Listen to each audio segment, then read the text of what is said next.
This series is already sparking so much conversation around female empowerment, empathy. What kind of conversations are you hoping that people will spark from watching the show?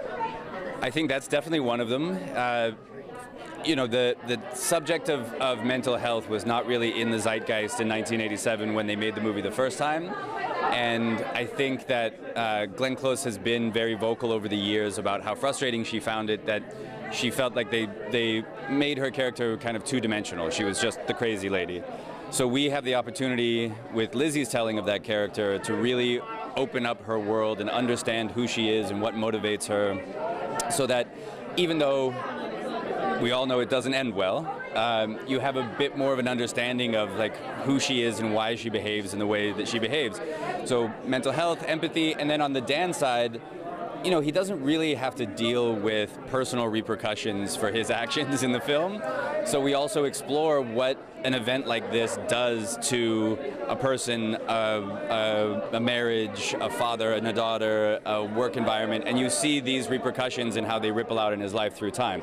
So I also think, you know, I hope that we are in the conversation around like male ego and pride and white fragility and all of how those all intersect. Mother's Day is coming up. Do we have any plans for Jodie? Well, first we gotta lock her into a place.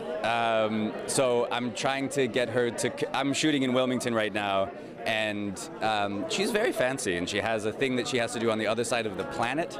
And so I'm trying to get her to commit to being home for Mother's Day, and then yes, there's a plan.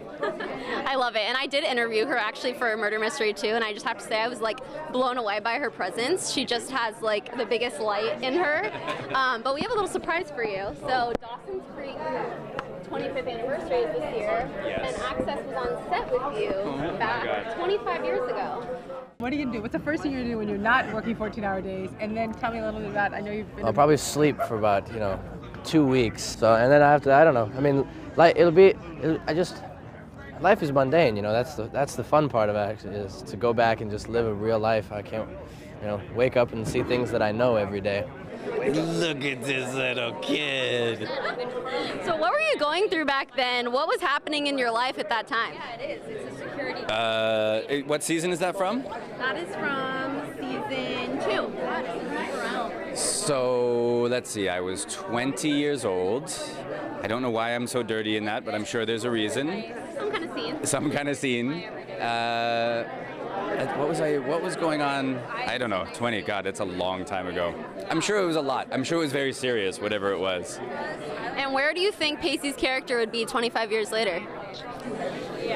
25 years later, he and Joey would have a couple of kids and be living on the creek somewhere, I guess. Or no, she wanted to move to Paris. They moved to Paris.